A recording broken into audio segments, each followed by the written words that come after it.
എല്ലാ കൂട്ടുകാർക്കും നമ്മുടെ പുതിയ വീഡിയോയിലേക്ക് സ്വാഗതം. ഇന്നത്തെ നമ്മുടെ വീഡിയോ വളരെ ടേസ്റ്റി ആയിട്ടുള്ള പഴനുറുക്ക് വീഡിയോ ആണ്. പണ്ട് കാലം മുതലേ തിരുവോണ നാളിൽ ഉണ്ടാക്കി കഴിക്കുന്ന വളരെ പ്രാധാന്യമേറിയ ഈ ഒരു പഴനുറുക്ക് നല്ല ടേസ്റ്റ് ആണ് കഴിക്കാനായിട്ട്. അതും ഉണ്ടാക്കിയെടുക്കാനും വളരെ എളുപ്പമാണ്. ശർക്കര പാനിയിൽ വെന്ത് നാളികേര പാലിൽ വറ്റിച്ചെടുക്കുന്നതാണ് ഇതിന്റെ പാചകം. ഇതുപോലൊരു റെസിപ്പി നിങ്ങൾ ഇതുവരെയും തയ്യാറാക്കി നോക്കിയിട്ടില്ലെങ്കിൽ തീർച്ചയായിട്ടും നമ്മുടെ ഈ ഒരു വീഡിയോ കണ്ടതിന് ശേഷം ഒന്ന് തയ്യാറാക്കി നോക്കാൻ മറക്കല്ലേ.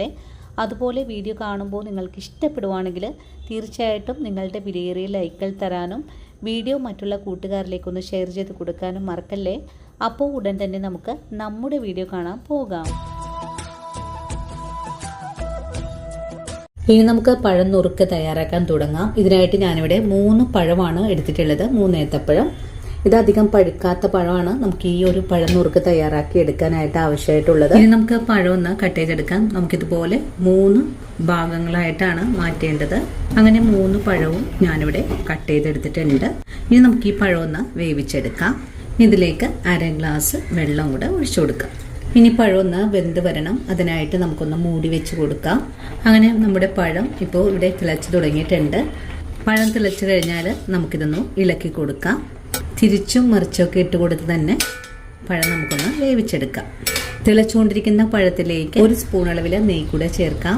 നെയ്യ് ഒഴിച്ചു കഴിഞ്ഞാൽ ഒന്നുകൂടെ ഇളക്കി യോജിപ്പിച്ചതിന് ശേഷം ചെറിയ തീയിലേക്ക് ഫ്ലെയിം മാറ്റിയിട്ട് ഒന്നുകൂടെ പഴം ഒന്ന് വെന്ത് കിട്ടാനായിട്ട് മൂടി വെച്ച് കൊടുക്കാം. വീണ്ടും മൂടി വെച്ച് കൊടുക്കുവാണ്.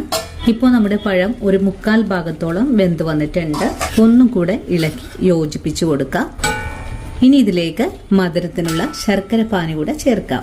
ഒരു 1/4 കപ്പ് ശർക്കര പാനിയാണ് ഒഴിച്ചു കൊടുക്കുന്നത്. നമ്മുടെ പഴം ശർക്കര പാനിയിൽ കിടന്ന് നല്ലപോലെ ഒന്ന് വറ്റി വരണം. ഈ ശർക്കര പാനി മുഴുവൻ തന്നെ പഴത്തിലേക്ക് ഒന്ന് പിടിച്ചു കിട്ടണം. അതുവരെയും നമുക്കൊന്ന് വറ്റിച്ചെടുക്കാം. നല്ലോണം തന്നെ തിളച്ചു തുടങ്ങിയിട്ടുണ്ട്.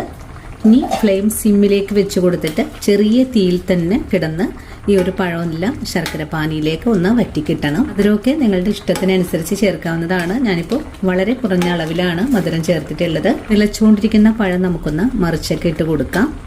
നന്നായിട്ട് പഴുത്ത പഴം ഈ ഒരു പഴം നുറുക്കുണ്ടാക്കാനായിട്ട് എടുക്കരുത്.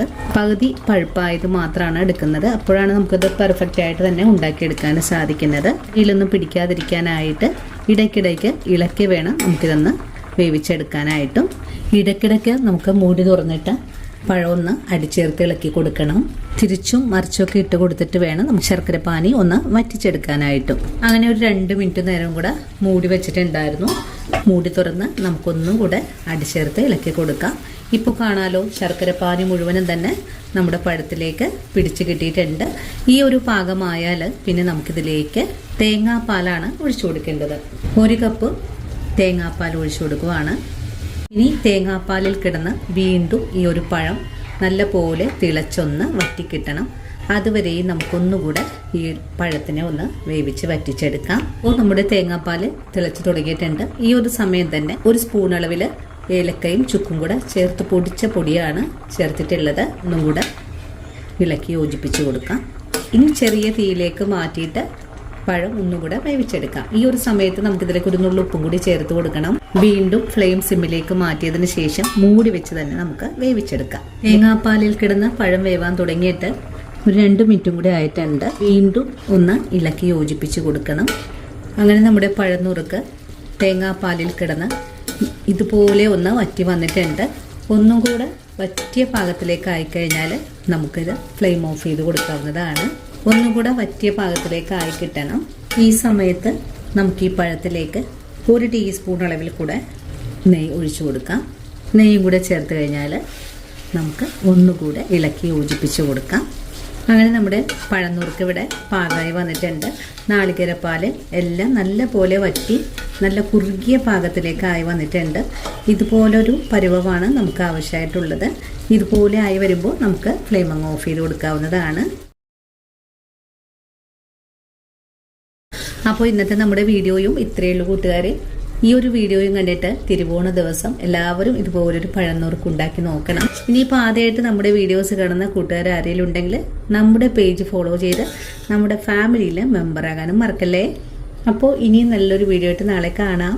അതുവരെയും ഒത്തിരി സ്നേഹത്തോടെ വീണ്ടും കാണാം.